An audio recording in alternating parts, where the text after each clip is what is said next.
to you sitting here, I look normal, right? I mean, I look as normal as the average person out there. There's nothing particularly special about Abigail, or Abby as those too lazy to use my full name call me. I can't fly, I don't have any special powers. I'm just your average woman, with a difference. On the inside, I'm broken. I have a condition which is invisible. The condition's not only invisible, it can't be felt, heard, or smelled. It's so invisible some in the medical profession don't even believe it exists. But it does exist. It's very real, very painful, and very complicated. It's called fibromyalgia. What's fibromyalgia? Damn good question. Thank you. Just stick to the script, eh? Let's not go there with scripts, love. Try and turn up to 3 rehearsals in a row. Fibromyalgia is, well, to explain it fully, it's actually nobody knows exactly what it is, where it comes from, why you get it. Nothing. They can put a man in the moon. Allegedly. Allegedly, they can put a man in the moon. They can get a car to park itself, and they can get a robot to bounce up and down for Japanese engineers. But this thing I have, all we as sufferers do know is that whatever fibromyalgia is very painful and there's no cure. And this is my condition. My condition. Makes it sound like I ordered it off Amazon. To give you some perspective about how it feels to have fibromyalgia, because to be honest with you, I'd never heard of it until I got it. Imagine this. You're walking along the road, minding your own business, and you stub your toe on the curb. With me so far? Good.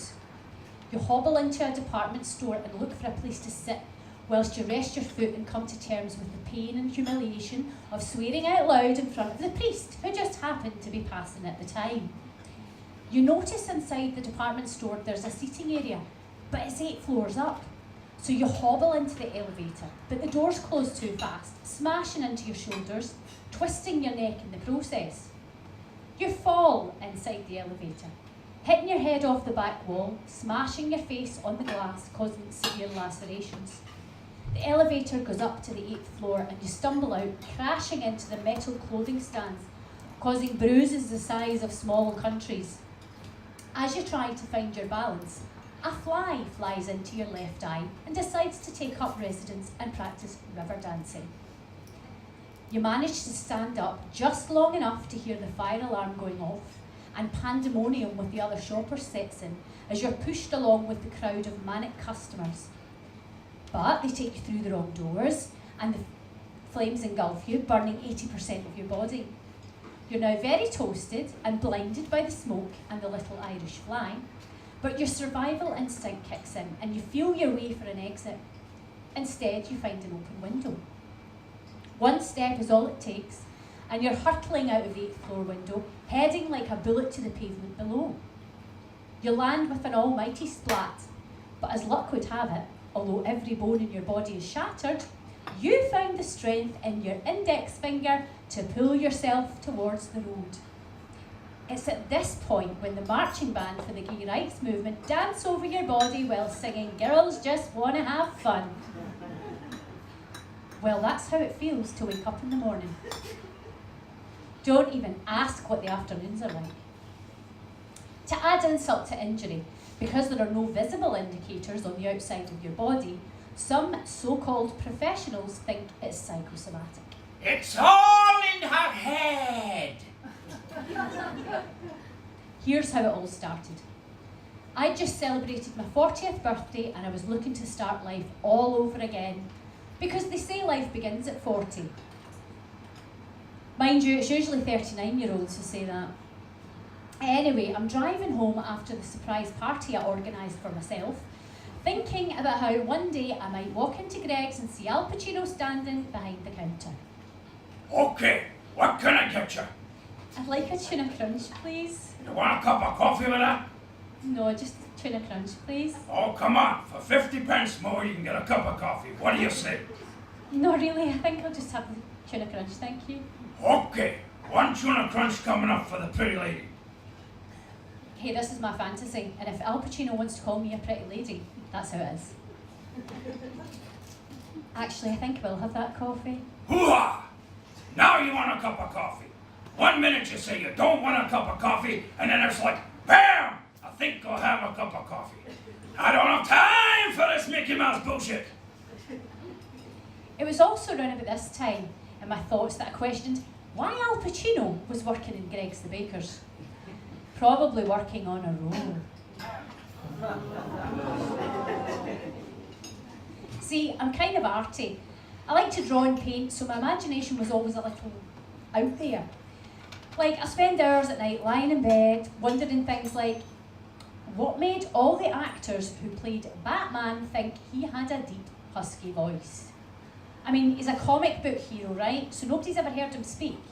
I want you to tell your friends about me. I'm Batman. How did all these actors, Michael Keaton, Christian Bale, Val Kilmer, George Clooney, know that Batman sounds like he has laryngitis? Actually, forget George Clooney. He can talk any way he wants. Back to Batman. Here we have an unmarried millionaire playboy, Bruce Wayne, lives in a mansion, has a penchant for rubber, wore his pants over his leggings and took in a teenage boy as his ward. Maybe he was as camp as a room full of Mariah Carey posters. Perhaps he should have been played differently. Right, you joker man. I'm Batman and you're pure out of order, by the way. You've been terrorising Gotham City, maiming and killing people. And quite frankly, I don't know who does your makeup, honey, but you really need to get a mirror in your room. So here I am, driving along, thinking just how normal my life is, when I turned a corner and bang! Someone goes right into the front of me. I'm thrown forward like a clown on a bull at a rodeo, and when I wake up, I'm in hospital. It's quite surreal when you wake up totally disorientated in a place and you've no idea where you are or how you've managed to get there. So there I am in a ward full of ill people, looking about for signs that I've not woken up in a post-apocalyptic world and about to get eaten by zombies. Instead of zombies, I see a rather dishy-looking doctor in a white coat, standing beside me looking at his clipboard. Now, I'm not sure what age he was, because I've never been very good at guessing ages, but he'd flecks a grey through his hair, which made him look old enough to be stable in his own mind, yet young enough to chase me around the ward with thoughts of indecent proposals. Suddenly, the only thing I could think was, oh shit, I don't have any makeup on! And I know what I look like first thing in the morning. This is probably where I think women have it a bit easier than men. Women can hide behind a mask of makeup, whereas a man's morning face is his afternoon and evening face as well. So this Dr. Dishy stands concentrating on the clipboard, which I presume has my medical notes on it, and I'm thinking, oh God, what if there's something in there that puts him off me? What if it tells him my actual weight, not the weight I put down on important documents? What if he reads about that mole I have that my grandmother told me was a beauty spot when it turned out it was actually just an ordinary average mole? Oh crap, what if it says in the file that I've not got any legs? I've just been in a car accident and I don't know what's happened to me. I could have no legs. Christ, am I removed my boobs? I take a sneaky peek under the covers where the Dr. Dishy's nose is still in my file and I see that my boobs, although not as perky as they once were, are still there. 1, 2, both accounted for. I breathe a sigh of relief and decide to check I've got legs once Dr. Dishy leaves. He begins humming a tune I've never heard before, although I suspect it was something he'd heard on the radio and it'll stay with him for the rest of the day, wondering, Where the hell did I hear that bloody annoying tune? He then places the clipboard at the bottom of my bed and smiles at me. He's got a lovely smile.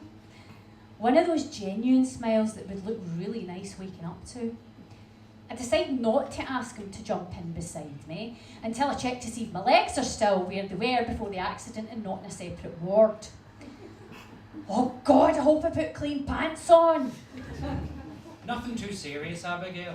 Just whiplash. You'll be sore for a while, but no lasting effects. Pants? Excuse me?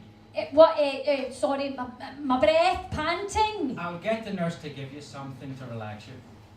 Great, now I'm going to be given medication I don't need because I wore the wrong pants. You'll be absolutely fine, Abigail. Oh, he called me by my first name. He must be a smitten kitten by this damsel in distress, even if I've not got any makeup on. You're very lucky. It could have been a lot worse. My wife was in a car accident and she didn't have her seatbelt on. Wife? That's usually a sign that guys aren't single. She's dead right. You're a widower looking for a new start. Hello, I have both my boobs. Thank God she was all right. Yeah, thank God. So there I was, sore from the whiplash, and my dream doctor's wife wasn't a corpse. Of course, my family were all concerned of the accident, but relieved that I was still alive, and I suppose when all's said and done, so was I. I was discharged from the hospital after a few days, with both my legs still attached and told to stay off work. Now this wasn't a bad thing, because I hated my job, and especially my 14-year-old boss who had a serious attitude problem. I sat about at home watching old Bette Davis movies like I used to do with my mum when I was off school sick. Then, after a few days of watching Bitchy Bet, I got bored, so I lifted my art pad and I began to draw, but the novelty of drawing bunnies and flowers soon wore thin, and I was growing more and more fed up and actually looking forward to being the yes woman to the 14-year-old dictator. I'd been signed off by my doctor for several weeks, but being brought up with a hard-working father who would be run over by a steamroller on the Monday but be the first worker on the job Tuesday morning wasn't seen as the working class ethic. Those lazy bastards! Wouldn't know I had these graft if it came up and introduced itself. But Dad, the crew of the Titanic went down with the ship. They could have found another ship. Nothing but lazy bastards. Time passed and I was still sore. In fact, I was feeling worse. Like I was going through the horrible symptoms you get during a very bad flu. Achy all over. Not a man flu where he's dying, but if offered sex, he'll suddenly make a full recovery.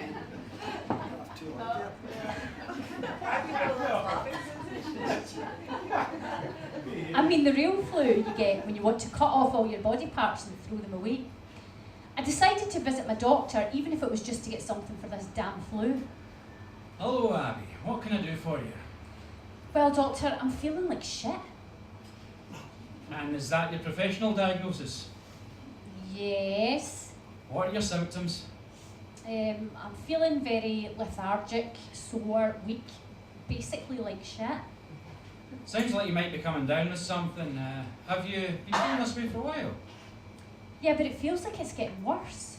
How's the pain in your neck? I broke up with him about a year ago. I meant from the whiplash. Oh, still sore. How else have you been feeling?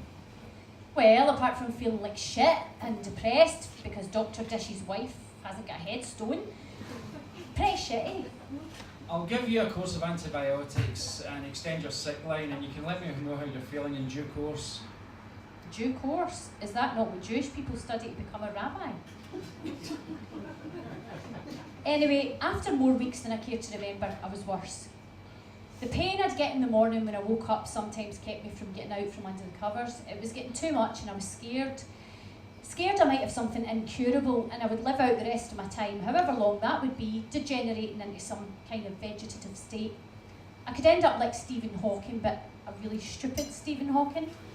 The space and time continuum, along with quantum physics, leads us to believe that in this universe, Justin Bieber is a tit. I told my mum how I was feeling, and she persuaded me to go back to the doctor, although, to be honest, it didn't take much convincing. So, Abby, how are we today? Not good, doctor. Are you still feeling fluey? I don't think I've got the flu. Let's not jump to any self-diagnosis then. No, I'm not. I just feel that something's not right. You'd be surprised at how many people come to see me believing they have something serious when it's nothing more than a bug that's going about. This doesn't feel like a bug. The mind can play all kinds of tricks on us when we're feeling in a vulnerable state. Sorry, Abby, excuse me a second. During this time of feeling like shit, I began to evaluate my existence. It'd been a while since I'd had anyone special in my life. My last couple of boyfriends had been disasters, and I'd decided not to date anyone who'd seen the movie Psycho more than twice. The worrying thought now was that what if this, whatever it was going to be a stop to me ever having a proper loving relationship ever again? Ever again's a long time to be alone, and although I sometimes like my own company, other times I bore me. Sure, it's nice to have some me time, But I was beginning to miss the company of someone I could curl up to, share my thoughts with, kiss, other stuff. You know, I'm only human, at least I am today. Tomorrow I could be like that alien thing that popped out of John Hurt. I always found the autumns and winters hardest when you're not in a relationship. Especially Christmas, when couples all look so bloody happy together. Bastards. Of course, Christmas starts earlier and earlier every year now. I believe next year it begins in June. They start Christmas early just to highlight the lonely people and give us a little more time to get settled into our depression. Yeah, being in a relationship would be nice, comforting, secure. Maybe being in a relationship would make me feel better. Maybe falling in love is the cure to whatever this thing I'm going through is. Love conquers all, doesn't it? Sorry about that, Abby. That's okay. Rather unprofessional, but okay. I've been doing some research and there's been a development. At last, my faith in the medical profession was returning. Now this physician was going to not only tell me what was wrong with me, but that he's found a cure. I've been researching my family tree and it turns out that I may be distantly related to nobility. I could be a count. Methinks he might be one letter out. Anyway, where were we? I was telling you I was feeling like shit. On you go. Well, some days I'd have stiffness, like some kind of arthritic pain and a pounding headache and no feeling in my hands, which makes me grateful I never learned to play the piano. Uh-huh. My neck's sore, my back's sore, my shoulders are sore, my pelvis is sore. Uh-huh. I'm finding it difficult to keep my balance, I'm constantly lethargic, my hair's a bloody mess and I'm not sleeping too good. Uh-huh. And how are you sleeping? I'm so glad you asked. Is this guy serious? I've just given him a list of pain the guy from Saw would be impressed with, and he's asking me how I'm sleeping. Not good. Maybe we could look into a stronger painkiller and some sleeping tablets just to get you back into some normal sleep pattern. That's right, Doc, and maybe you could suggest a good guitar teacher so I can get the whole Keith Richards persona just right. How are you feeling emotionally? Emotionally? Sometimes with a psychosomatic disorder, the patient's emotional stability can be disrupted, thus causing more stress and anxiety, which can often lead to bouts of depression. So you think what I have, whatever it is in my head? No, Abby. I think you think that whatever it is you have is in your head. I see, so this pain doesn't exist, I'm imagining it? I believe you're in some pain, but I also think that you're stressing yourself out about something that isn't there. And that's triggering off some kind of brain impulse, making you believe that you're in more pain than you are. So I'm crazy. Certainly not. Well, no more than normal. Normal crazy? This guy was worse than Dr. Lecter. Tell me, Clarice, when you close your eyes at night, do you still dream about Prince William? Actually, it's Prince Harry I dream about. Now you're just splitting hairs, Clarice. I had a cousin who used to make noises like that when he drank tea. I'm stressing out about whatever it is because I don't know what it is. Tell me, how are you feeling right now emotionally? I was feeling that I emotionally wanted to kick him in the nuts. Jesus, I was in horrific pain from morning through to night with only slight let-ups, and this tit was making out as though I was psychotic. Well, sociologically, I feel isolated because it's too painful to walk down to my local shop, so I have little contact with the outside world. Psychologically, I feel like my world has turned upside down because I'm turning into the elephant man. Metaphorically, I feel like a hippo has taken a shit on my life, and physically, the only part of me that doesn't hurt is the hair on my toes. I can't remember the last time I got a good night's sleep, and every boyfriend I've ever had could be a potential serial killer. Apart from that, I feel just peachy, Doc. Not great. I was also feeling a little narky. People in life have certain choices, and they make these choices through what we know as free will. For example, someone can choose to smoke cigarettes, thus inviting the potential for certain smoking-related diseases into their bodies. But that's their choice. whether they put the pleasure principle over and above the risk. Some people choose to drink vast amounts of alcohol, thus leaving themselves open to liver problems and visions which see ugly people as attractive. Again, that's their choice, and only their free will can allow them to choose one path or the other, the pleasure principle or the risk. I didn't get to choose this thing in me. I had no free will. I didn't place any risk over my health, but here I was with something that people couldn't see physically. I was beginning to feel a little paranoid that I was losing my mind, just like James Stewart did in Rear Window. No, I'm pretty darn sure that in fact, I'm not crazy here. Have you met Harvey? I wasn't at the stage of seeing imaginary rabbits, but I feared one day I might. Well, here's a month worth of sleeping tablets, Abby. Knock yourself out. Not literally, though. He who laughs last usually didn't get the joke. I left the doctor's surgery feeling invisible. But when my mother asked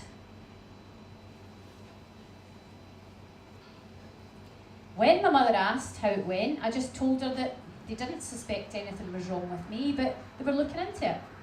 Well, it was better that I was the only one who had to worry. The truth was, there didn't appear anything for them to look into.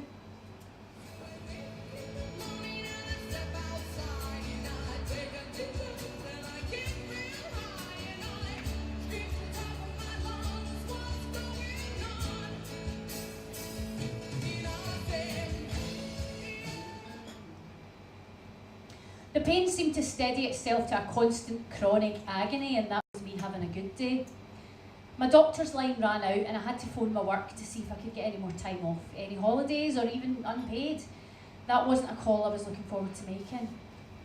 Yeah, why is it, Abby? I'm really busy. I know, and I'm sorry to call you, but Well, you're not supposed to be back at work today. thanks for noticing my absence for the last few months, you little shit. Yeah, and that's why I'm calling. Uh-huh. I'm still not too good, I'm in a lot of pain. Die, you stupid bitch! Well, that's one solution, I suppose. What? No, I'm on a really difficult level of Resident Evil. Okay, and back to my painful real life? What were you saying? Something about pain? Yes, I'm in a lot of pain.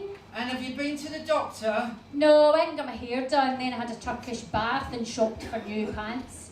Of course I went to the doctor's, you silly little shit. Yes, I did.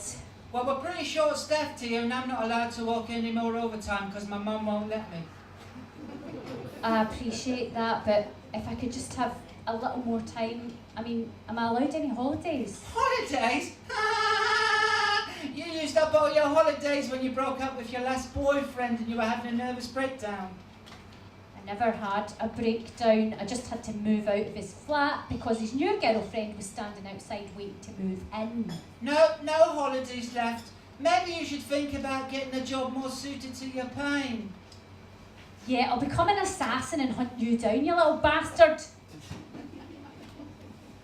And that was how I amicably left my job. And apart from the financial repercussions of what would happen to me, it also led some people to believe that I was just too used to being off after the accident.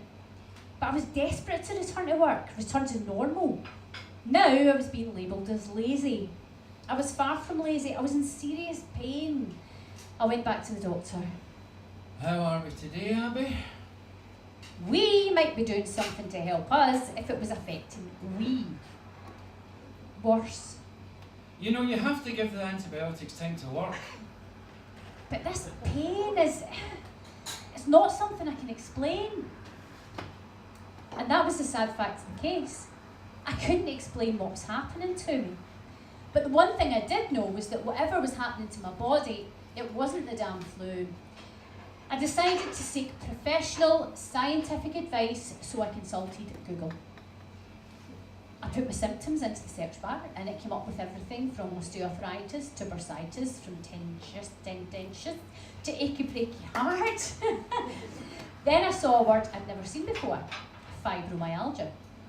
I started reading about it and all my symptoms seemed to fit the checklist. The pain, the tiredness, the sleep disturbances, the depression, I was relieved that it wasn't all in my head after all, and it was a real condition affecting real people. But then as I continued reading, I started to get scared.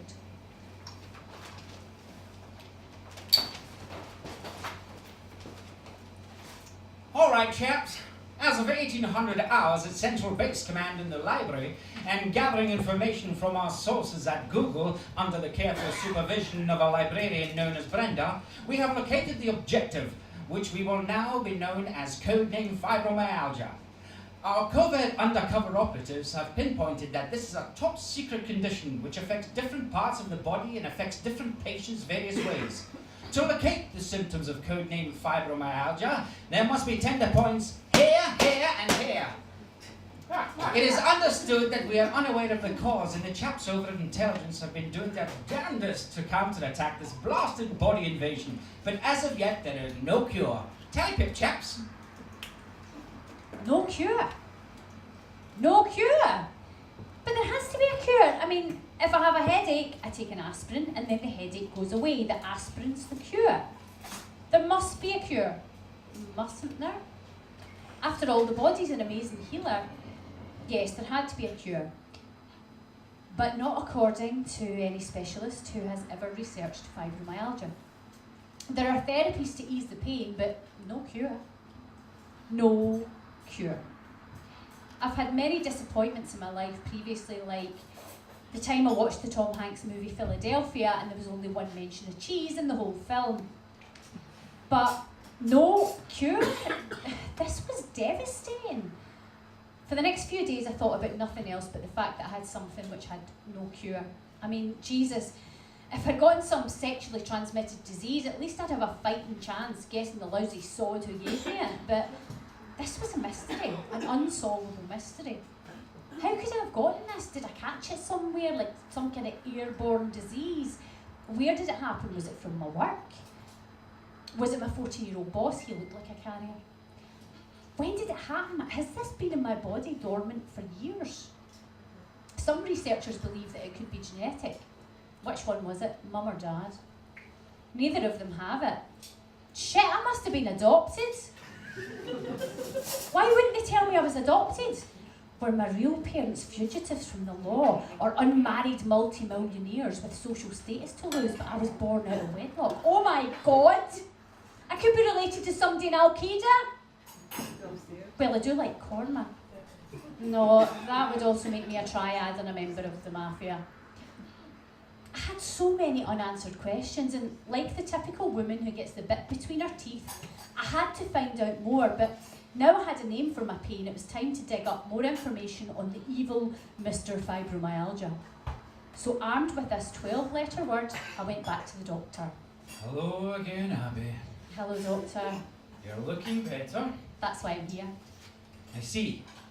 You do know I'm a doctor, and usually people come to me when they're not well. I know, but I do look well, don't I? Yes. I look healthy. Yes. I look normal. Have you been exceeding the dose of antibiotics I prescribed you? This guy was beginning to seriously piss me off.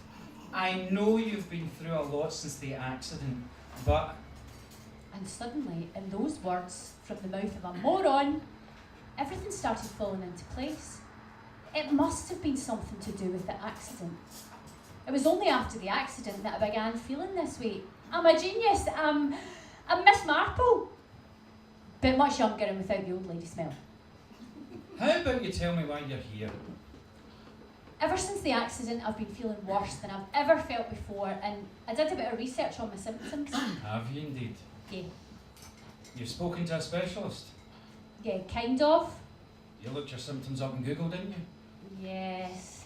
Oh, for goodness sakes, Abby. Doctors train for many, many years in order to become... Doctors? Doctors. And we know about... Diseases? Diseases. The internet is a wonderful thing for looking up the latest gossip on the Kardashians or homosexual pornography. Not that I have ever looked up anything on the Kardashians. The internet should not be used for... Medical issues? Medical issues. But all my symptoms seem to lead me to something called fibromyalgia. I mean, could I have fibromyalgia? Highly unlikely. I mean, I'm not even sure such a condition exists. And that was the problem right there. Even some physicians doubted the existence of this mysterious condition. I returned home feeling like my doctor saw me as a liar, that I was making this whole thing up just for the sake of having something interesting to talk about. I was so angry. How dare he dismiss me as though I was a petulant child making up a story to get out of gym class? My doctor, a man I'd known all my life, a man who knew my most intimate and personal feelings, was fobbing me off like the doctors did in the 60s and 70s when gay people came out of the closet. You're not gay. It's just a phase you're going through. Take a couple of paracetamols and that should get rid of that imaginary gay thing. So I did what any strong, fighting woman would do in my position. I went home, I got a large tub of ice cream out of the freezer and I watched Bridget Jones breaking my heart. I found myself talking out to the movie shouting, "Yeah, that's right, Bridget, we're the same, you and me." After the movie, I put on the saddest songs I could find. Neil Diamond, Roxette, Phil Collins, anything that would make me feel worse. Why do people do that? We feel like crap, and rather than put on happy music that will cheer us up, we pick the saddest songs we can find just to put us over the edge. Anyway, the following morning I woke with a sore throat from singing whilst crying, melted ice cream which had gone hard on my jammies, feeling fat. But somehow through all that I became determined to get to the root of this thing that had come into my life. Over the next few weeks I became like David Banner looking for the cure to this Hulk in me. But after reading articles and books and eating my entire weight in ice cream, and I just got more depressed, which led to more ice cream, more Bridget Jones movies, more sad songs. Every time I read something about fibromyalgia, the same thing was repeated over and over again. There is no cure. The words they used were Notoriously difficult to diagnose. and Poorly supported evidence. and Unknown. Unknown. Unknown. Unknown. it wasn't life-threatening. I wasn't going to die from having it. I just wasn't going to be the girl I used to be. I was going to be sore, tired, depressed, unstable on my feet, scared, irritable, frustrated and alone. I was beginning to miss the old me, and I wish I'd gotten to know her better, even appreciated her more. It was a living sentence handed down by someone or something to punish me for something I hadn't done. I wanted revenge, but revenge on who? They gave her a life sentence for a crime she didn't commit. But now Abigail wants revenge. Fibro Fever Part 2. Of course, that sounds exciting like all movie trailers. She was a 90-year-old retired vest-wearing nun in the wrong place at the wrong time. Sister Joan McLean in Old Habits Die Hard. Yippee-ki-yay, Mother Superior. But like with all movie trailers, they usually lead to disappointment. I began to ask myself, what did I ever do that was so bad to deserve this? Why me? I'm a good person. I've never killed anyone. I've never deliberately hurt anyone, except Malcolm Cooper, but that was in primary 5 when he tried to feel my bum and I punched him. The days went by slowly and painfully, and I sometimes managed to drag myself out of bed and onto the couch, where I'd fall into a disturbed sleep, waking with every twinge and sharp pain. I couldn't even listen to music the way I used to because loud noises seemed to irritate the condition. I was now listening to Metallica in a way so quiet it would send the baby to sleep. That was the other issue with fibromyalgia, as if there weren't enough. I was now super sensitive to pain, and the slightest knock could be much sorer than normal and the pain would last longer. I found this out not in a book or online research, but when I banged my leg on the coffee table. I now no longer have a coffee table, and I also became fluent in swearing. Everything that had once been normal and taken for granted had to be adjusted to suit my condition. My life was over and I hadn't even lived yet. I'd read somewhere that I was going to have to learn to coexist with my condition rather than lie down to it. But how can you coexist with something that debilitates you? Something that makes you feel less than normal?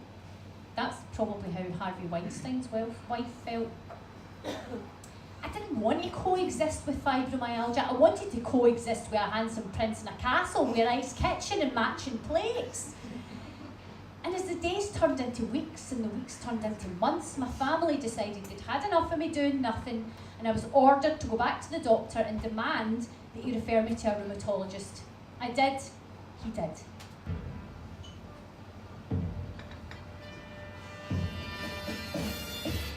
And our next contestant for rheumatology is Santander. Well, Abby was so old-fashioned. And your chosen specialised subject for this evening is Fibromyalgia, the Series 1 box set. And your time starts now. What are the symptoms of fibromyalgia? Chronic widespread pain, fatigue, sleep disturbance, heightened pain in response to tactile pressure, muscle spasms, weakness in limbs, nerve pain, palpitations, and a giant pain in the arse. Correct. What other symptoms can also be attributed to fibromyalgia? Impaired speed of performance, diminished, that's a really nice talk you've got. Diminished attention span, anxiety, depression, myofascial pain, IBS, symptomatic hypoglycemia, headaches, myoclonic twinges, and a hankering for Cadbury's cream eggs. Correct. Who are most likely to get fibromyalgia? Women aged between 30 and 50, and bearded men called Colin. Correct. Which fictional Hans Christian Andersen character, according to Swedish researchers Thomas Lundberg and Irene Lund, was believed to have fibromyalgia? The Princess and the Pea, although I think she was just a spoiled little sword. Correct. What is widely believed to be the cause of fibromyalgia? An injury, giving birth, having an operation, breakdown of a relationship, death of a loved one, finding out that instead of taping EastEnders, you've taped The Chase. Correct. Many of the population are thought to have fibromyalgia. Between 2 and 8%, yet they don't know because nobody gives a shit. Correct. What other research has been conducted regarding fibromyalgia? Hormones, difference in immune systems, brain chemistry, genetics, singing in the shower to Shania Twain, although this would also make most gay men a high statistic. Correct. Frederick Fudmeister said in a 1992 published paper that he believed fibromyalgia was not a condition, but a ghost that people imagined. What was he? A twat. The answer I was looking for was doctor. What is the other name for the cognitive dysfunction experienced by some sufferers when they have impaired memory loss? Can't remember. Correct. I would also have accepted fibrofog. What must someone suffering from fibromyalgia do when walking down the street towards a doctor who doesn't believe the condition exists? Pass. Correct. Does fibromyalgia, I've started so I'll finish, does fibromyalgia stop you having sex? No. Good. What are you doing later? The rheumatologist explained a lot about the illness, but most of all he gave me some hope that it was actually something real and not just a figment of my imagination. He told me, Now, Abigail, due to the fact that this pain is going to be long-lasting, it will affect your mood. You may feel sad, anxious, angry, frustrated, and afraid. So I suggest that you get a referral from your doctor and speak to a psychologist. all these emotions, and here's me thinking I was only going to feel that way once a month. But I also think you should know that there are alternative treatments for alleviating the pain. Alternative treatments. I knew where this was going. Come with me, beautiful lady. Come, come. I give you magic medicine for your pain. You must drink the blood of the wawa beetle. You must have a mixture of tiger urine, snake testicles, and 3 Haribos. Wow, Boots the chemist has really gone downhill. Obviously, you should continue using your medication the doctor's prescribed you, but you should also look into meditation to relax your mind, which will in turn relax your body, something like yoga or Tai Chi. Also try massages, as they're very good for alleviating the pain. Yeah, when they're performed by a hunk in tight jeans. I was given the fibro test. I'm a bit hesitant to say that it's a legitimate test because some professionals don't believe you can test for something that isn't there. However, the rheumatologist prodded and poked me to check the 18 designated tender points, and then I was told that the test for tender points was no longer accepted as a genuine test for fibromyalgia, so basically I was poked and prodded for nothing. I wouldn't have minded if he'd bought me dinner first. There are also no specific blood tests, x-rays or scans to confirm a conclusive diagnosis, but I was given all that anyway. I was beginning to think the rheumatologist had a fetish for causing pain for no apparent reason. I was then asked if I'd felt the widespread pain for over 3 months, and I passed this part of the test, no problem. At least that was it all over. Do you think? Right, Abigail. We'll now move on to the revised fibromyalgia impact test. Sorry? The what? You'll need to complete the widespread pain index, the hospital anxiety and depression scale test, the multiple ability self-report questionnaire, the multi-dimensional fatigue inventory, the medical outcome study sleep scale test, and the One Direction pop quiz. I felt as though I'd been battered by a teacher. But eventually I had a diagnosis, and from that minute forward I would forever have fibromyalgia.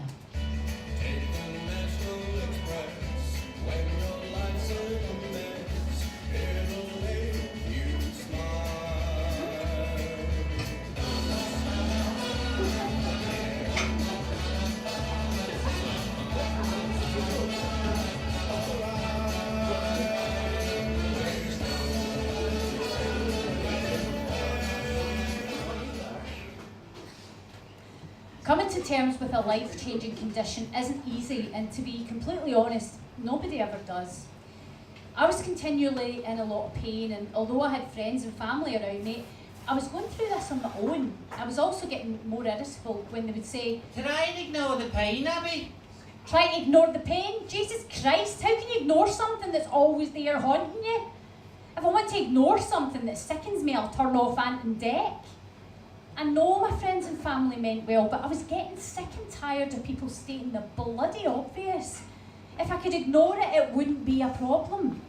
One afternoon I was having coffee with a friend who told me, You know, Abigail, to reduce the risk of flare-ups, you should stop stressing about the housework. Don't worry about cooking and cleaning. You know, leave things and get takeaways. stop worrying about the housework. Well, there's 2 alternatives to that. 1, live in a pigsty, and 2, get a butler in. Good evening, milady. All the chores are done, I hope to your satisfaction, and dinner shall be served on the couch. Thank you, Jenkins. You shall be dining on a bag of vegetable pakora. Oh, and I've selected Come Dine With Me as this evening's entertainment. It costs too much to be that relaxed. I was conscious that my being out of a job was giving me lack of money, and the paperwork to try and get help financially was mounting and so bloody complicated. One afternoon, as I was trying to fill out one of their stupid forms, my phone rang.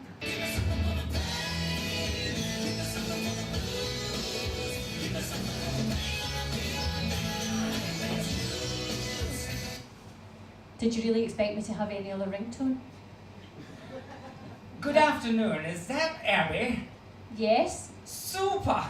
My name's Stephen Shyster. I'm a lawyer working on behalf of your insurance company. Okay. We here at the insurance company believe that you have a case regarding an accident you were involved in. I see. And it is our belief that we can not only get you cash settlement as compensation, but we will personally send round 2 heavies to the person who crashed into you and do them in. I beg your pardon? Oops, sorry, I was reading from the Harvey Keitel transcript there. What I mean is, because you were involved in an accident, you may be entitled to some compensation. Oh, okay. We're not saying that you'll get a large life-changing amount of money, but you might get a large life-changing amount of money. Now, I believed you suffer from whiplash. Yes, but... Super! Okay, well, we can start the process for you and... Excuse me? Yes? Actually, due to the accident, I got a condition. A condition? Super! What kind of condition? Paralysis, amputation, mild blindness? Fibromyalgia. Fibro what now? Fibromyalgia. And that is... I explained to the super lawyer on the other end of the phone what fibromyalgia was and how it had affected me since the accident. After about an hour of me quoting the facts and figures and statistics, there was a silence. So, you've still got all your limbs then? Yes, And you can still walk? with difficulty. And you can see? Yes, With both eyes? yes. Right, well, I've never heard of Fido Jemima before, so... Fibromyalgia. Yes, that. I'll need to check up on it and get back to you. He left the conversation, and I believe I even heard a whimper as he hung up the phone. I put the whimper down to him wondering if his commission was going to be as invisible as my condition. I was up and down all the time with the pain and the thought of fighting not only the doctors to be recognised, but the whole damn system made me feel very weak and distressed. I still couldn't believe that this was happening to me. The thought that I was a cripple. Not me, I was too sporty to be a cripple. I ran sometimes, I played badminton occasionally, I used the Wii Fit when I could be bothered wiping the dust off it. And yet here I was, finding it painful to stand, painful to sit, painful to lie down, and painful to rest. Jesus, I suppose I'll just need to float, although there'll probably be some floating pain clause in my life contract. I couldn't even go on with normal daily activities like tidying the flat or cooking a simple meal or ironing without it being an exhausting ordeal. And then it struck me, nothing again would ever be normal. I used to get frustrated with the slow-moving pensioners in supermarkets, and I'd find myself saying, "Get out the bloody way," under my breath. And now I was going to be the one holding up the line. People would be saying, "Get out the bloody way," to me. It wasn't long before I started seeing the "we're fed up with you moaning" in my friends' eyes. Although they didn't exactly say it, but you can always tell. I wasn't looking for pity, I just wanted this all to go away. You know, Abby, a lot of people have it a whole lot worse than you. Think of the people who have debilitating diseases. Think of the people who have no family or friends to get them through things. Think of the people who never make it through to the second round of the X Factor. My answer to that was simple. Screw them. Why shouldn't I be emotionally wrapped up and self-absorbed? After all, this was happening to me. It's not like I brought it on. I didn't smoke, I hardly drank, I never did drugs, I never abused my body, I never let anyone else abuse my body, which was more of a reflection on my regrets in life than anything else. And yet, here I was, abused. I did wallow for a while, but wallowing only makes you hungry, and I was told to watch my weight due to the fibro. God, now I can't even pig out because I'll be in more pain. I did visit a psychologist and he went through some Jedi mind tricks to try and ease my suffering. Come to terms with condition you must. It's difficult. Know this I do. I'm not sleeping. Feel the force you must. Dark room and bedroom you have. Warm bath to heal mind you must. Soothing music to fight. Gentle exercise to build up powers you must. Refrain from tea, coffee. No smoking. Limit TV tablets, phone in your bedroom you shall. So basically, live in a dark room. Young Padawan must control the force to fight the dark side and stop moaning like a little girl. I was also told to stop checking the time when I was in bed, as this was only frustrate me when I was exhausted but awake, and I was to keep a notebook by my bedside table. So if I got a thought in my head, I could write it down without having to lie there and worry about it. In theory, all these things made perfect sense, but I was starting to think that my life had become so bloody complex. It was supposed to be simple. You're born, you get a job, you find the love of your life, you have kids, your kids put you in a home, you get shouted at by some evil carer when you piss yourself, and you die. Simplicity. I did start to write down things in the notepad, but they were all negative thoughts, and the pad ended up in the bin along with my Ann Summers catalogue.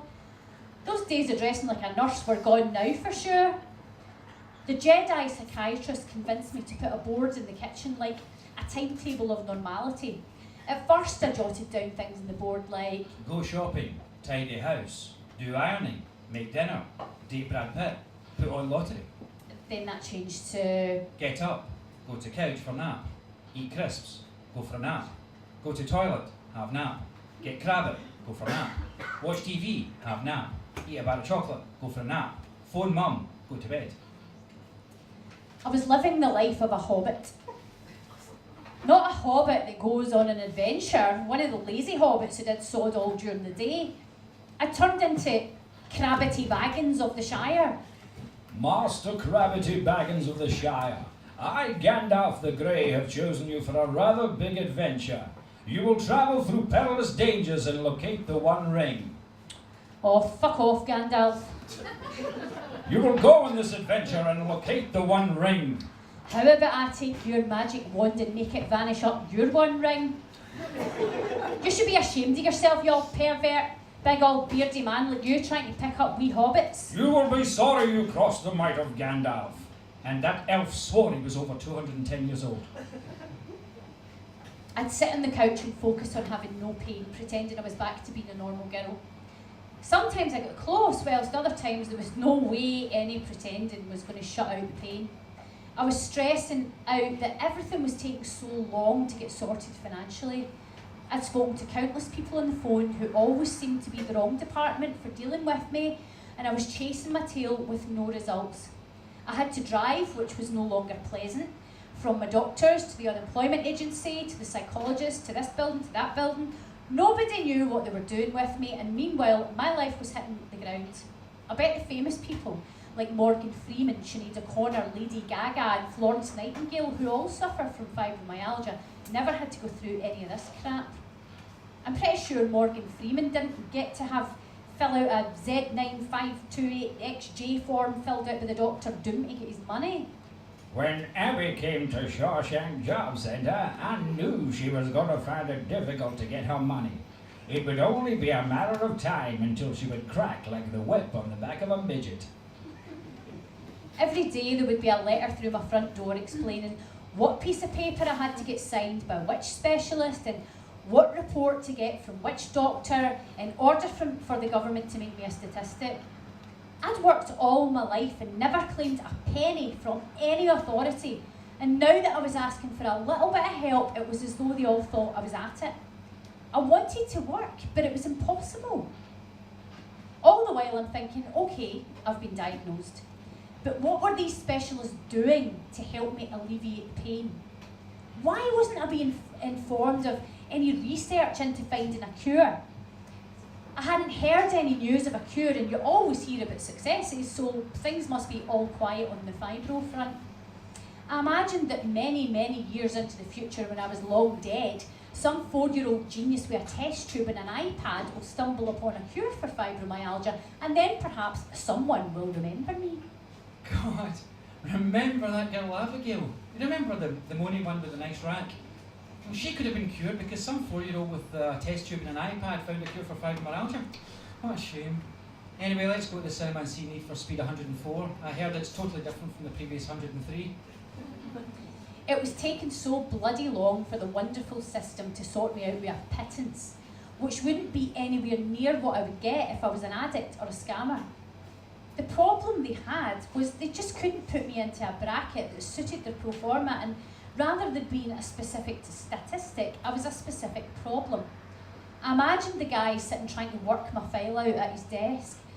I also imagined what his desk would look like, messy, tacky, and rather than a photograph of a girlfriend or a wife, because he had neither, he'd have a photo of Robert De Niro. Okay, next number, case number 666-019, Abby. Okay, sweet cheeks, let's see where I can put you. I know where I'd like to put you. Bada bing. Right, you have a condition called you got a condition. I don't think it's looking for a job, dollface, because you ain't actually looking for a job, so we have to put you into a lazy bitch benefit. But you can't work cause of the pain, so we can put you into pain benefit, and I can send around a couple of my guys to deal with your problem. But we can't see the sign of a pain, so we'll put you into this bundle over here until after the weekend. Bada bing. And there I was, buried under a pile of files for so many weeks that my debt grew out of control. Bills were going unpaid because I had no money, and the people looking for their accounts to be paid were very unsympathetic. Hello, is that Abby? Yes, My name's Jonathan John Johnson, his parents must have hated him. and I'm from a place you owe money to. Okay, you'll have to be more specific because there's a queue building. For security read purposes, can I have the first line of your address? So I gave it. Thank you. And your postcode? So I gave it. Thank you. And the colour of pants you wear on a Tuesday? God, these people at Scottish Power are thorough. Right, Abby, I see from your last bill, which was sent out to you in the 3rd of the month. Why is everything always sent out in the 3rd of the month? Is that some kind of special witchy date? And your balance is Shit, since I got fibromyalgia. £579.26. Can you pay that amount today? That always made me laugh when they asked that, can you pay that amount today? Surely they never get anybody on the phone who actually said, yes, I'd just love to pay you today. Forgive me for not paying it sooner, but I had fibro fog. I mean, if I could have paid that amount right there and then, I would have paid it rather than wasting my time with this moron. I explained to Jonathan John Johnson the situation, and he tried his best to sound like he gave a shit, even though we both knew his thoughts were in the office girl. As always, I went through my life story with JJJ and begged for his sympathy until my money was sorted out. And as always, they came up with a payment plan that I couldn't afford, but I agreed to it all the same just to end the conversation. I was miserable. The whole system was turning me from an average working girl who'd paid all her bills on time into a beggar who was drowning in a sea of debt and paperwork. I'm not an impatient person, but I was becoming impatient. I decided that if the mountain wouldn't come to Mohammed, then I'd have to phone the lawyer, even though his name wasn't Mohammed. Hello, is this Stephen Shyster, the lawyer? Indeed it is. Super! This is Abigail. Ah, yes, the lady with Fibromyalgia. Fibromyalgia. That's the fellow. Yes, I was just about to call you. That's lawyer talk for I've forgotten all about you. There's been a bit of a snag with your claim. Surprise, surprise. You see, this fibro thingy, it's Hard to say. notoriously difficult to diagnose. Yes, I'm aware of that. But not only is it notoriously difficult to diagnose, it's going to be virtually impossible to get a specialist to put the name to that being the outcome of an accident. I think it would be best if we just claim for the whiplash. But the whiplash didn't destroy my life. The fibromyalgia has. I understand your frustration. I really don't think you do. Look, nobody will take your case on until we have scientific evidence that the result of an accident caused the fibro thingy. Fibromyalgia, you dick! And that was that. No matter what specialist I spoke to and how convinced they were that I had contracted this condition due to the accident, the lawyer was right. Nobody would sign their name to coincide with their beliefs because it couldn't be proved. How can I help you? Well, Dr. Specialist, I read an article which states that you're a firm believer that the condition fibromyalgia exists. Absolutely. And that your specific research has also led you to believe that fibromyalgia can be brought on from whiplash sustained in a car accident. There is not a single doubt in my mind that fibromyalgia can result from whiplash. And that fibromyalgia is not psychosomatic. 100% not psychosomatic. Wonderful. I was in an accident. If you're going to ask me to sign something that states your accident is some way related to fibromyalgia, I can't do it. I won't do it. You can't make me. You can't make me sign anything. Get out, leave me alone. And so I could either fight the system like Julia Roberts or Jodie Foster would, or I could move to plan B. Lean on me when you're not strong, and I'll leave you. I was 6 months into my life sentence of fibromyalgia, and aside from taking on the appearance of Gollum, I was still a young woman, fairly attractive with my own teeth and a DVD collection which should stay in any healthy young buck with a notion for cheesy sci-fi classics. The trouble was, up until now, I'd convinced myself I was a strong, independent woman with no need for a man in her life. Of course, that was bullshit, and I only told myself this to give reason to my solitude. See, there's nothing nicer than seeing an old couple walking hand in hand. You just know that they've gotten through life together because of love, true love. But true love is so bloody difficult to find and even harder to hold on to. Look at the celeb couples who we all thought were the personification of true love, just to end in divorce. But celebs find it easy to walk away because they know that they'll always find someone out there who wants to be with them. Bless you, David! Thank you. Are you not going to thank me? Oh, thank you. Yes, David, thank me! What for, Victoria? For blessing you! Okay, thanks, babe. You know, I just can't live like this anymore. I want a divorce! What? Why? Because we're both celebs and I want to feel important and appreciated. Okay. And the divorce is going to be very public.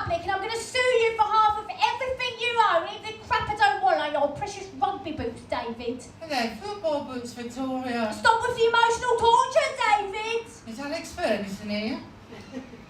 The issue I have with looking for a relationship is the lies the other person tells about themselves just to make their life seem more interesting. If people were more open and honest, life would be so much easier. I'm Charlie, I'm 25, tall, good looking and loaded. My confidence had taken a severe knock, but who wants to die alone? So I decided to try a dating website. Okay, my personal profile. Single, attractive, vulnerable woman in her early 40s with throbbing, sharp, stabbing pains every second of the day, fatigue, depression, sleep disturbances. Into Game of Thrones, would like to meet nice, honest guy who doesn't mind being seen with an extra from Dawn of the Dead. Delete, delete, delete, delete. Okay, start again, Abigail. Genuine nice girl would like to meet genuine nice guy. P.S. I have fibromyalgia. Enter. Oh, okay, now to wait and see all these genuine, honest guys. Oh, here's one. Hey, how's you? This is exciting, eh? I'm fine. How are you? Yeah, I'm good. Want to meet up for sex? What? Arsehole. No, thank you. Stuck up, bitch. Oh God, I hope they're all not all like that. Oh, here's another one. Hello. Hello. I see you have fibromyalgia. Yes. Does that put you off? I'm afraid I'm allergic to small dogs. Goodbye. This is pathetic. What's that thing you have? Oh, for God's sake. It's called fibromyalgia, and don't worry, it's not contagious. Cool. Looks like I'm dealing with a right keeper here. So, like, what's it do to you? It's like constant pain. A bit like yourself, pal. I just googled it. Looks like we have something in common. Really? Yeah, we both get stiffness in the morning. LOL. Oh, Christ. This internet dating thing is way overrated. Plenty of pish, more like. One more minute, then I'm going to give up and become a nun. Oh, here's the final insult of the evening. Hello. Hi. That's a very painful condition you have. No, I relish the thought of continual pain mixed with bouts of stupid statements. I know. I think you're very brave. Oh, thank you. Can I ask you a very personal question, because I feel it's important to get certain things out of the way and into the open? Oh crap, here we go. What you wearing? If you must. What's your name? And that's how I met my boyfriend.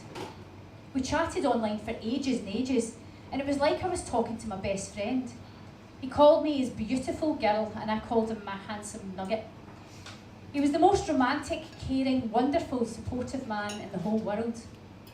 Everything he said made me feel normal, and the more I talked to him, the more I enjoyed this feeling of normality.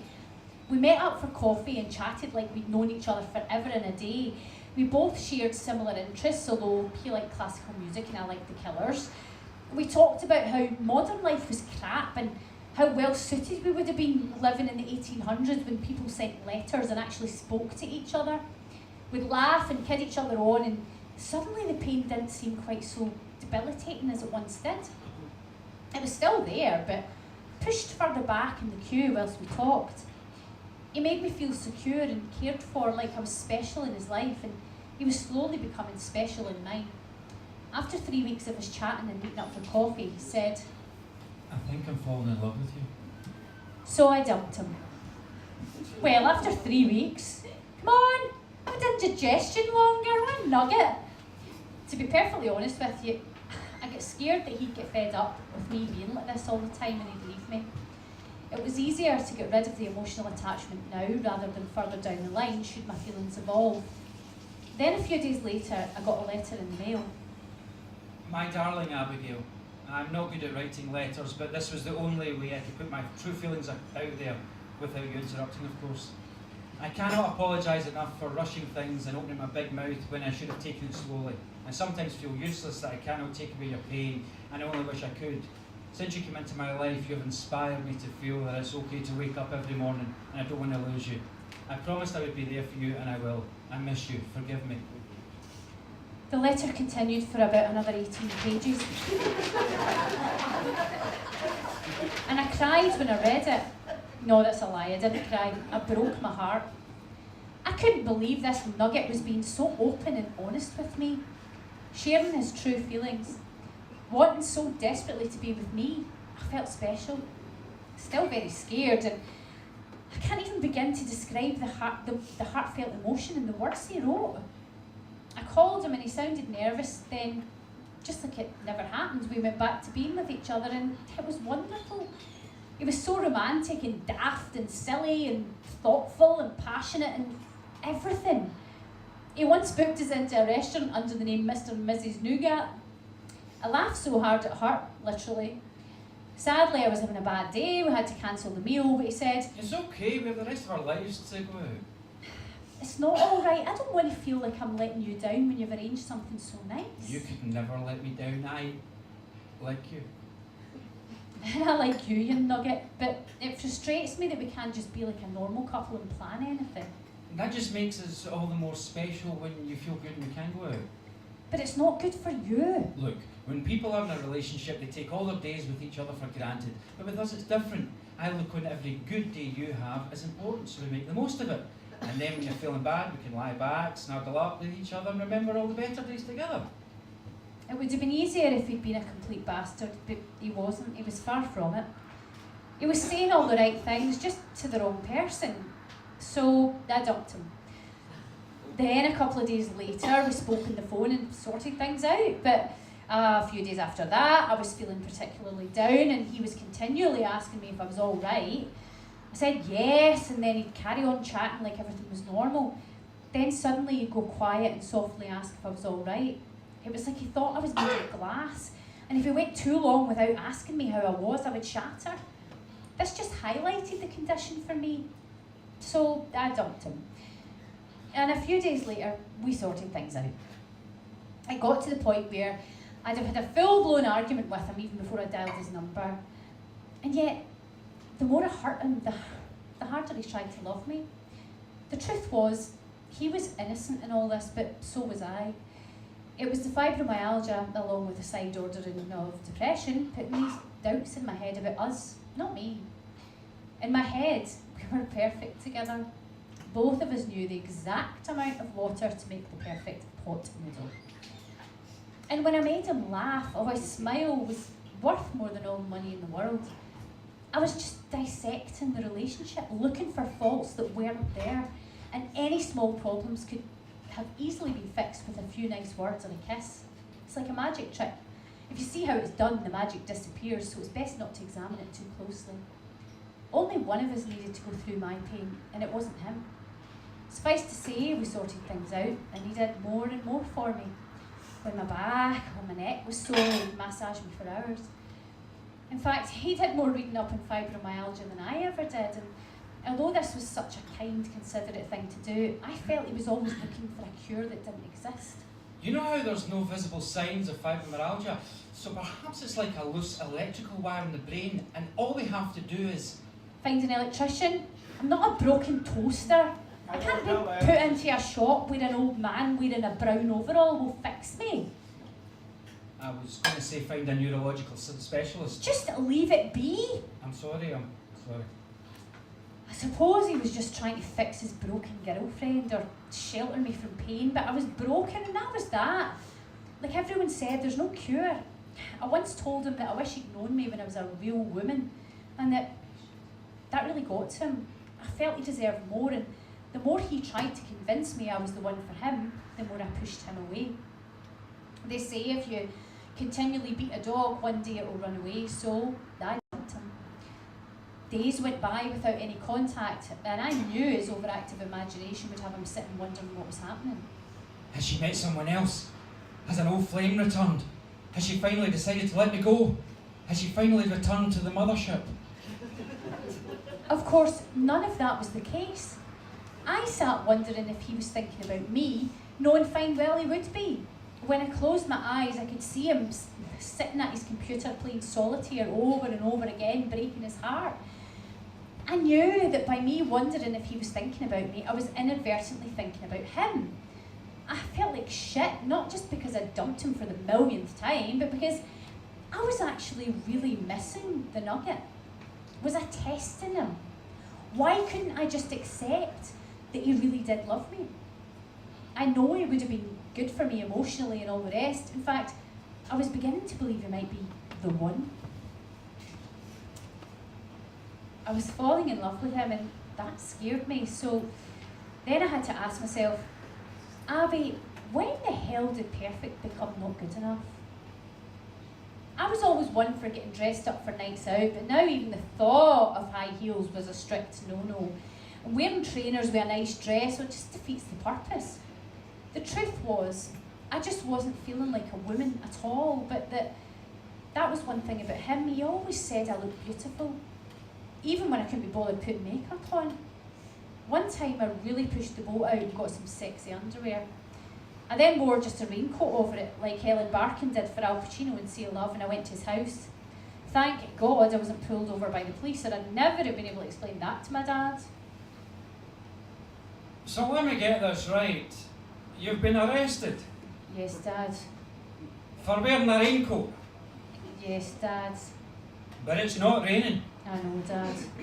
Why would the police arrest you for wearing a raincoat even if it's not raining? You know what, Dad? I'll just spend the night in the cells. Anyway, the night I turned up at my boyfriend's door in my raincoat, he opened the door and I could see from the glint in his eyes and the 10-mile wide smile in his face that he had an idea that that night was going to be his luckiest night ever. I put on a sexy Aerosmith song and started to dance slow and sexy for him. That's when it all turned to shit. I couldn't keep my balance in the high heels, and the dance looked like I was sitting in a bath and someone had chucked in a toaster. The only thing that got screwed that night were my plans. Was he disappointed? No. He just held me tight and told me I was his life. Anyway, after the last breakup, he sent me another letter apologising. I don't even think he knew why he was apologising, but we got back together. And I promised myself I would start trying to enjoy having him in my life. Things were actually good for us, and we spent a lot more time together. I was starting to include him in my daily thoughts and plans, and rather than being scared, I was enjoying this new chapter in my life. It was during this time of romance that I got referred to a support group. First, I wasn't keen to sit among strangers like at an AA meeting, but the thought of hearing from people who had the same condition and weren't going to sit and judge me made me go. Hello everyone. Hello. My name's Martin and I'm a counsellor with the local fibromyalgia group. Everyone with fibromyalgia go, oh! I'd like to welcome you all here and just to let you know that there will be tea and coffee later, and I've baked a special ginger cake. So, who'd like to open things up? Everyone looked at each other and you'd think it was the first meeting of the clinically shy. I'd never known so many people to take such a great interest in their own shoes before. I'll start. My name's Daniel. Danny, Dan, whatever. I was diagnosed with fibromyalgia about 3 years ago, and well, that's about it really. Oh, I made a mistake. I've come to the boring the shit out of people group. Okay, Daniel, Danny, Dan. Perhaps you could say how fibromyalgia has affected your life. Or perhaps we could just move straight to the coffee and ginger cake. Okay, well, I'll try not to let it stop me doing things I used to do. I just do them a bit slower. The people at the pain clinic and the physiotherapists have been very supportive, and they've tried many therapies with me. Not all of them worked, you know, obviously, but it's better than just sitting around getting bitter. Did anything relieve the pain? Yeah, kind of. But like we all know, there's no pill or jag or magic wand that's going to take away the pain. If you're looking for the magic wand, just look for an old man with a beard who's walking funny and isn't going to be chatting up hobbits for a while. What? Oh, nothing. There was a whole Lord of the Rings thing going on earlier.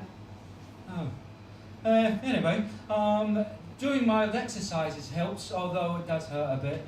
And of course, there's CBT, which I found really helpful.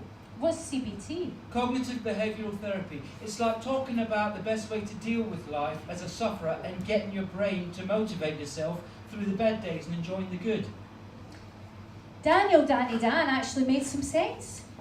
And I already had someone in my life who genuinely cared and wanted me to talk about the difficulties I was having. It didn't take a brain surgeon to work out that just having someone understanding there to listen was the key to coping with it better. I left the support group feeling a little more positive, but Martin's ginger cake was rank.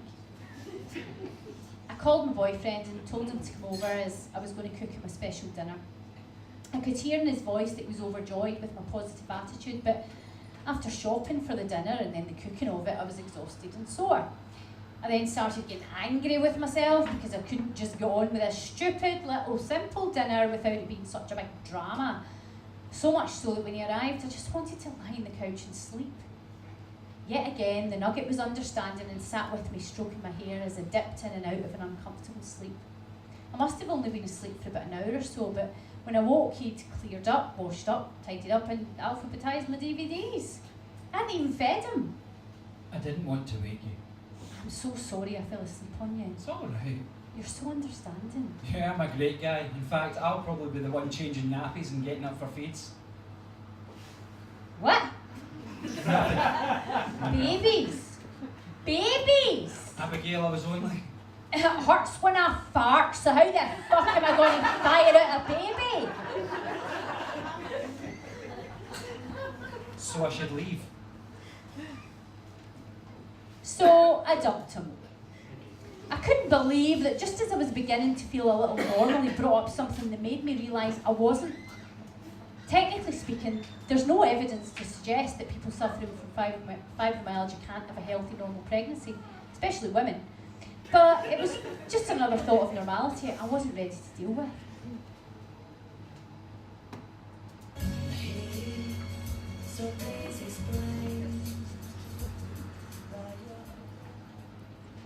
I drove to the doctor's one morning as he was going to try yet another medication out on me. I'd been on Cymbalta, Lyrica, Savella, antidepressants, Uncle Depressants, Cousin George twice removed depressants. I'd done paracetamol, tramadol, nefapam, ibuprofen, you name it, I did it. It was like visiting Uncle Frankenstein. It's alive, I tell you, it's alive! Health Canada and the US FDA had approved the drugs pregabalin, duloxetine and milnacipran as a treatment for fibromyalgia. But the European Medicines Agency refused to market it here. We're in pain and these lousy bastards are keeping it from us. That's right, folks. Step right up and try these new wonder drugs that just might be the cure for fibromyalgia. Step right up, only available to those with lots of money. Step right up. My sorrow at missing my boyfriend seemed to strangely be taking over my thoughts of drugs I couldn't have, and I even found myself listening to classical music on the car radio. He'd done so much for me, and yet I kept pushing him away in my head for his own benefit. He wanted so much more than I believed I could ever give him, and even though he said he was content, I knew there would come a time when having less than he desired would drive him away for good. He was a chain smoker when I met him, and the nugget actually quit for me when he found out smoking infuriates the condition. This damn condition has ruined so many lives, but some could have been saved. All he ever wanted to do was be there for me, look after me, love me, but nobody's that strong. Now, I'm not a religious person, but something I don't know what made me pull the car over to the side of the road before I could say, Jesus saves and Barclay gives him the best interest. I was sitting inside a church. Kind of weird, but strangely soothing. I think it was the silence and the echo of that silence in the large church building that soothed me, but whatever it was, I was just happy to be taking some time out from the real world of chronic pain and sorrow. As I sat in the almost ghostly surroundings of the church, I suddenly realised why I was there. I was there to make a choice. It was very simple. Live with the pain from a condition that had its doubters, or end it all. It could be over so quick. My wonderful doctor, Count Dreadful, had given me enough sleeping tablets to send me into a pain-free, eternal sleep. It was a no-brainer, and then those who did care would stop having to worry about me. That was my only choice, live or die. The ambition of being stuck in an elevator with Johnny Depp was losing its charm, so what was the point of going on?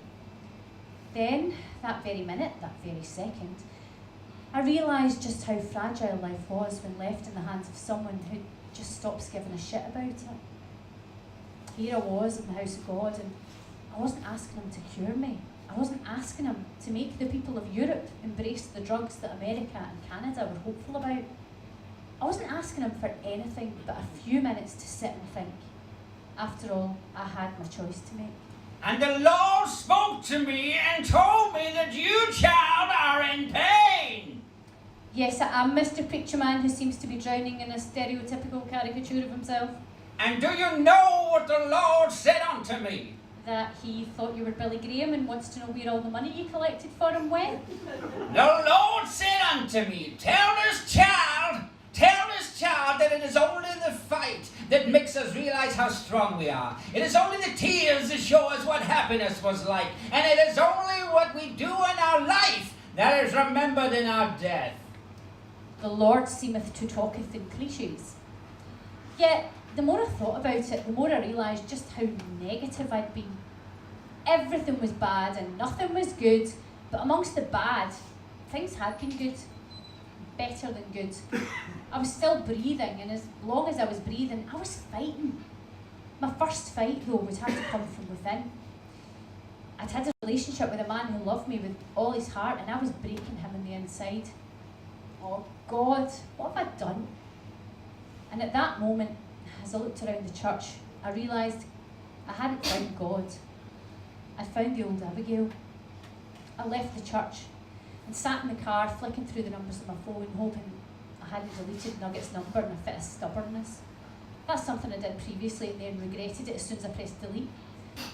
It was time to make the call, but this was going to be a conversation that had to be right. No bullshit, no pretending, no game playing. It wouldn't be like the previous phone conversations that we'd had. Hello? Hiya. Oh, hiya, sweetheart. How's you? Never mind me, how's you?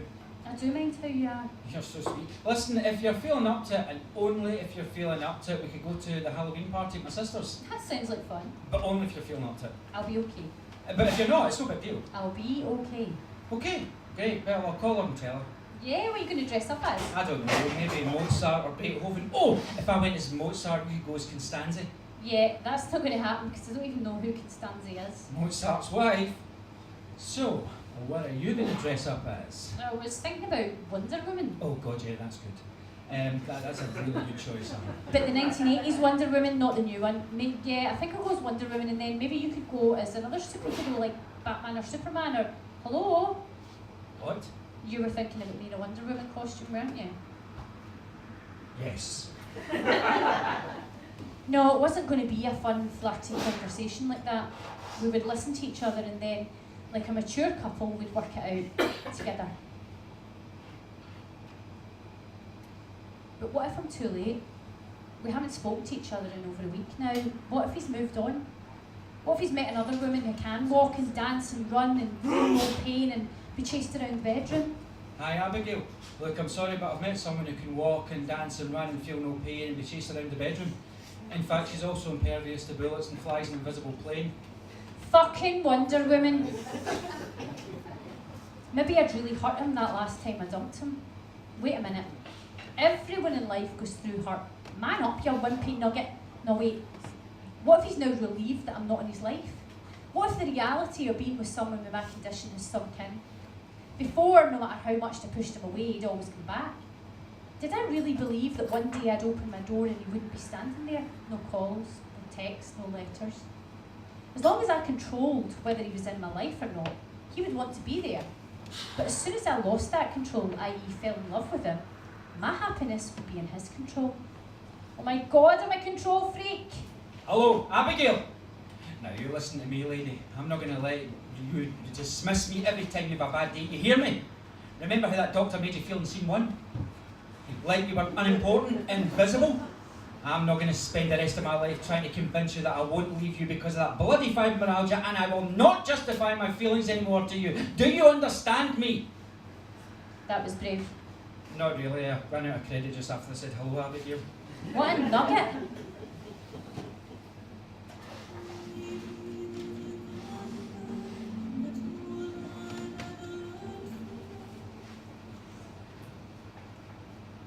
I didn't call him from the car that day.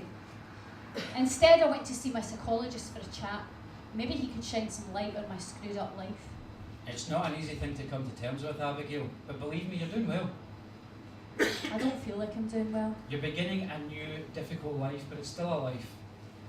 Nobody knows what it's like to go from being me to being Someone I don't even recognise when I look in the mirror. The transition is hard. But you don't know what it's like. You have no concept of how lonely I feel because I have something that some people don't believe is there. They think I'm making it up, that it doesn't exist. It's all in my head. The last time we spoke, you told me you were seeing a really nice guy. Is that still the case? I set him free. You set him free? Yeah, I set him free. Interesting. Not anymore, it's not. Are you sure you weren't trying to set yourself free? Don't try and psychoanalyse me. I've seen enough Jeremy Kyles. Here's what I think. I think that you believe that since fibromyalgia came into your life, you're only a fraction of the woman you once were. I think you sentenced your boyfriend. Ex-boyfriend? I think you sentenced your ex-boyfriend before you even got a chance to present his case. Consider this. What if he was really genuine? What if he really did care? Is getting rid of him a gamble you're willing to take in the off chance that he fails? Were you perhaps setting him free to alleviate your own guilt of feeling less than you are? He was right, I had no argument. We went to a hypothetical court and I crucified him. Your Honour, ladies and gentlemen of the jury, my client was merely attempting to place his love onto this unfortunate creature. He understood the condition and he knew the responsibility of holding onto the key to her fragile heart. But let me tell you this, ladies and gentlemen of the jury, my client's only guilt was that when he looked in her eyes, he saw no condition. He saw no debilitating disease. He only saw the woman he fell in love with. Can you really condemn my client for the crime of love? Can you really place the blame on him being dumped more times than Adele's had had dinners? My client's only guilt is caring too much, the defence rests. I sat in the psychologist's office saying nothing. How could I have been so caught up in something I couldn't do anything about? How could I not let him in? You've gone very quiet, Abigail. I'm just taking a moment to reflect on things. Like I said, you still have a full life ahead of you. We all need love in our life, some empathy. That doesn't mean to say you're going to lose your independence as a woman. You can still be strong with your dignity intact. But if someone, anyone, is going to invest their life in yours, you have to give something back, no matter how small. I know it's soul destroying to be continually told that there's nothing anyone can do to take away the actual pain. But you have, when you find people who knock at your door wanting to be there for you, it makes no sense not to let them in. Fibromyalgia is an awful condition for those who have it and those who love those who have it. You know, in the same sense, you've treated those people who care about you as some treated the condition, as invisible. All this is my fault. It's not your fault, Abigail, but it's not their fault either. Tell your family you appreciate the support. Tell the man who loves you that you'll be there for him and that you'll let him be there for you. Then with all that support at your disposal, you may just feel like every day is not as bad as it once was. I do understand fibromyalgia. I understand because I've had it longer than I care to remember. I was just like you until I realised that taking on the world with someone who really cares for me is less of a fight than taking it on alone. Don't fail because of some stupid fight. Stand up and live. I stood outside and cried. But this time I wasn't crying because of the injustice that had been done to me by specialists not believing in fibromyalgia, or the hoops those people in offices had made me jump through to get some pathetic financial support. This time I cried because of the injustice I'd inflicted on those who wanted to love and support me. I called my mum and told her how much I loved her and Dad and thanked her over and over again for everything she'd done. At first she totally flipped out, thinking that I'd been to the doctor and told her I had an hour to live, but I soon convinced her that I just simply saw things a little differently. Then I had to make the hardest call I was ever going to make.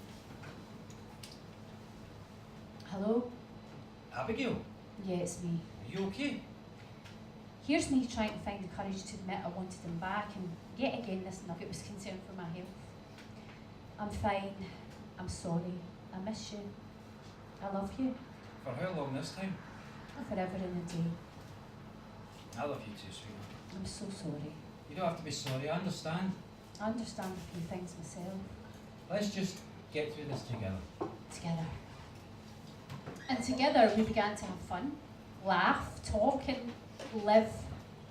As the weeks transcended into months, we'd gotten close enough for me to believe that he was there for the long run, and I liked being comfortable knowing this.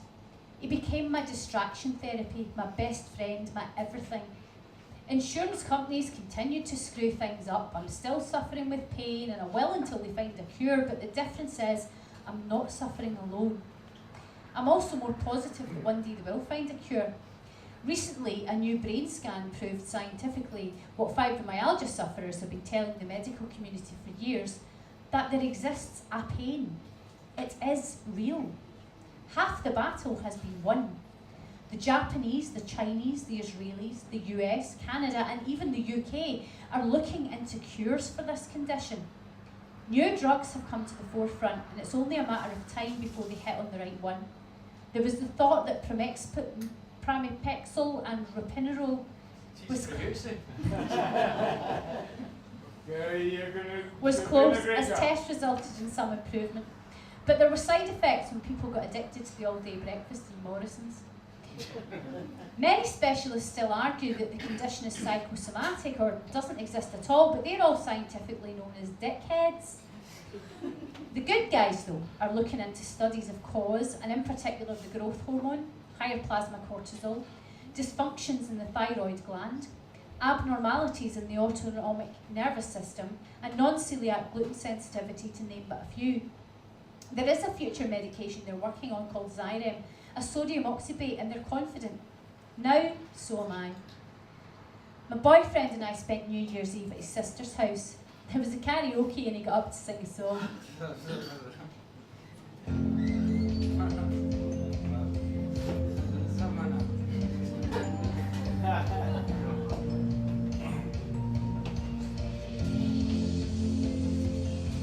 It's a beautiful night, we're looking for something dumb to do. Remember, that's not right. He stopped singing suddenly and reset the karaoke machine, then started again. The Nugget Kid never remember the words to songs.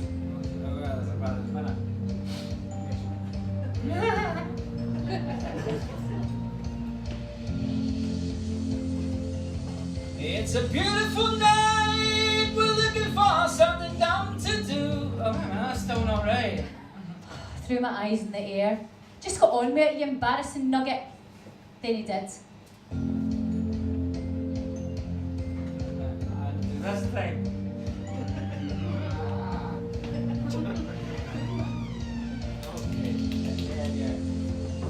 It's a beautiful night, I'm looking for something dumb to do. Hey baby, I know I want to marry you.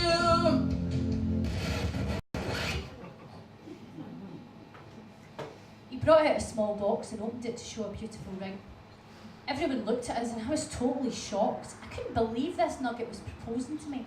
In front of our families, our friends, in front of all that food. So I married him. And shortly afterwards we had a beautiful baby daughter. Her name's Hope, because that's all we have in life. Hope. Life has become exciting again. I'm stronger, I'm coping, I'm happy. I'm accepting. I've realised that pain is only there in me to make me appreciate the pleasure more. And I do, every day. Here are my last thoughts for the night. As you might imagine, there's no actual ending to my story yet. So I'm going to leave you with a poetic letter I wrote when Abigail became invisible. It's called Dear Fibromyalgia. Dear Fibromyalgia, so here you are, my uninvited guest. You changed the world I thought I knew and put me to the test. Dear Fibromyalgia, so here you stay, you creep around me without a sound. I imagine you've a face like Cliff Richard, which makes me want to punch you around. You give me pain, you give me tears, but I cannot prove you're there.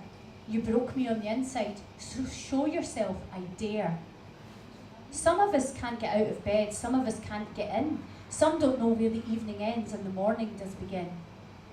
At times you've made me weak. Through anger you make me bitter. Sometimes I type hashtag feeling like shit when I'm bitching about you on Twitter. You stopped me being a working girl facing a future of pity and benefits.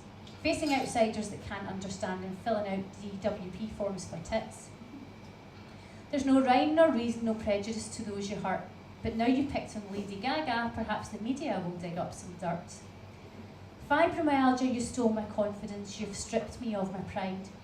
You left me in a cold and lonely place with nowhere left to hide. You give no let up from your pain. They put me down if I were a dog.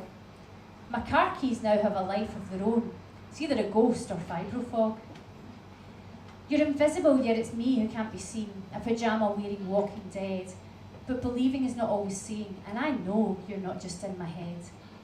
So my dear old fibromyalgia, I've stopped waiting for you to pass. So take your pain, insomnia and blues and shove them firmly up your ass.